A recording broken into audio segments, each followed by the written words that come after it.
Rajasthan BJP के पूर्व प्रदेशाध्यक्ष और विधानसभा के प्रतिपक्ष उपनेता सतीश पूनिया जी आज जोधपुर में हैं और इस वक्त हमारे साथ बातचीत करने के लिए मौजूद हैं। सर, प्रधानमंत्री राजस्थान अभी आबू रोड भी आए, वादा निभाया, अब अजमेर भी आ रहे हैं। किस तरीके की पार्टी स्तर पर तैयारियां चल रही है? देखिए, चुनाव का वर्ष है 2023 और केवल 23 नहीं 24 के लिए भी हमने फोकस किया है कि जिस तरीके का परिणाम पहले रहा है 24 में, हम 25 की 25 लोकसभा सीटें प्रधानमंत्री जी के हाथ मजबूत करें।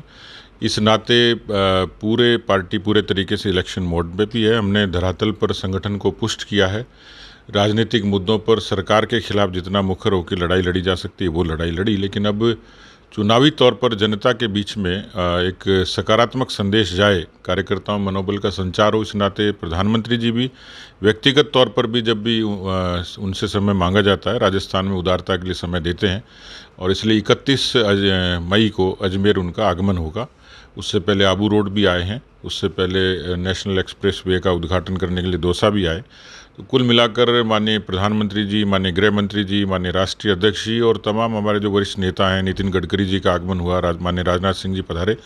तो कुल मिलाकर आने वाले समय में लगातार परंपरागत रूप से अनेक क्षेत्रों में भौगोलिक रूप से और सामाजिक रूप से प्रदेश के हर हिस्सों में इस तरीके की बड़ी रैलियां, सभाएं और उनका आगमन होगा। सर, जिस तरीके से आपने 4.5 साल संघर्ष किया है एक विपक्ष की भूमिका निभाते हुए, राजस्थान में लगातार भ्रष्टाचार को लेकर बीजेपी मुखर रही है। अभी कुछ दिन पहले सचिवालय में जिस तरीके से पैसा सोना मिला है, इसको लेकर बीजेपी का क्या स्टैंड है? देखिए, राजस्थान में यदि भ्रष्टाचार की सीमा देखें तो 78% लोग ये मानते हैं, जो करप्शन सर्वे है इंडिया का, वो ये मानता है कि 78% लोग यहाँ जिनको रिश्वत देनी पड़ती है। जो ट्रांसपेरेंसी इंटरनेशनल है वो भी इस बात को पुख्ता करता है कि राजस्थान भ्रष्टतम राज्यों में है और इसके इतनी सारी माफियाओं का राज हुआ वो भी सबके सामने है। लेकिन सचिवालय में नकदी का मिलना, सोने का मिलना, ये मुझे लगता है कि एक बड़ी घटना है, सामान्य घटना नहीं है। और इसको यदि परत दर इसकी इन्वेस्टिगेशन यदि ठीक तरीके से की जाए तो बहुत सारी चीज़ें इसमें निकलेंगी। बहुत बड़े लोगों तक, रसूखदार लोगों तक, सरकार में बैठे हुए लोगों तक इसकी आंच आएगी। और इसलिए मैंने कहा है कि राजस्थान की कोई एजेंसी कॉम्पिटेंट नहीं है जो सरकार के इन्फ्लुएंस में भी है और उनसे न्याय की उम्मीद नहीं की जा सकती, क्योंकि ये जनता के परिश्रम का पैसा कहीं ना कहीं है और उसको रिश्वत के तौर पर कहीं संजोया गया है। और इसलिए मैंने माननीय केंद्रीय गृह मंत्री जी से मांग की है कि इसकी केंद्रीय एजेंसी से जांच करवाई जाए। मैंने आज कहा है प्रेस कॉन्फ्रेंस में भी कि एक थोड़ा संदेह है कि इतनी बड़ी नकदी और सचिवालय के कमरों में मिलना, तो कहीं ना कहीं जो टेलीफोन बांटने की जो कवायद अशोक गहलोत सरकार ने पहले शुरू की, फिर उसको ठंडे बस्ते में डाला, फिर उस पर सवाल खड़े हुए। मुझे लगता है कि मेरी सलाह है पुलिस की एजेंसीज़ को, जांच एजेंसीज़ को, कि उस पक्ष पर भी कोई मुझे लगता है कहीं बड़े पैमाने में भ्रष्टाचार तो नहीं हुआ हो और क्या वो पैसा ये तो नहीं है। तो इस पुलिस को और जांच एजेंसी को हर एंगल से जांच करनी चाहिए। लेकिन ये हमने मांग की है और इस मांग को यदि केंद्र सरकार, मुझे लगता है कि इस पर, क्योंकि सामान्य घटना नहीं है, इस पर कुछ लोगों को गिरफ्तार करना, कुछ पर कार्रवाई करना, कुछ संपत्तियां बरामद करना, इतना भर नहीं है। पूरे देश में इस तरह की घटना कभी नहीं हुई जो राजस्थान में हुई है। इसलिए भ्रष्टाचार जो है, जितने मुद्दे हैं उसमें सबसे जो बड़ा इशू है वो भ्रष्टाचार का है। सर, जिस तरीके से भ्रष्टाचार को लेकर बात की जाए तो इनकी ही सरकार के जो विधायक है वो भी लगातार मुखर है। पार्टी में अंदरूनी कलह भी है इनकी। जोधपुर मुख्यमंत्री का होम टाउन है, यहाँ पर भी अगर क्राइम को देखें तो जिस तरीके से आपने प्रेस कॉन्फ्रेंस में महापौर को लेकर कहा, इस पूरे को लेकर बीजेपी क्या सोचती है?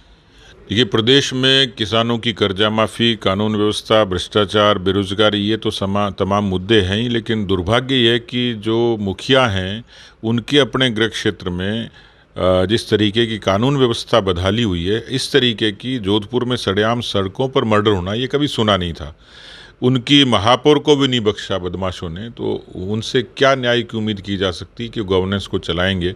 तो मुझे लगता है कि सरकार हर मोर्चे पर विफल है और पार्टी का जो पक्ष है वो इस मामले में मैं स्पष्ट कर चुका हूँ।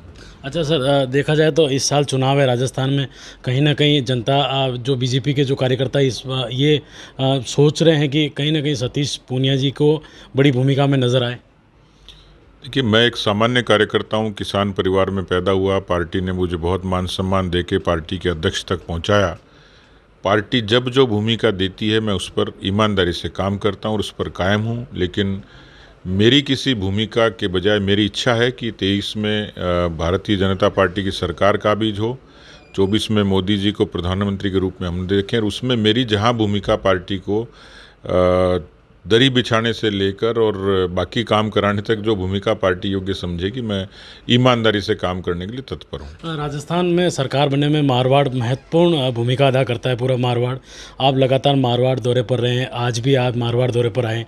आपको क्या लगता है कि राजस्थान में इस साल चुनाव में कितनी भूमिका मारवाड़ की रहेगी और कितनी भूमिका आपकी रहेगी?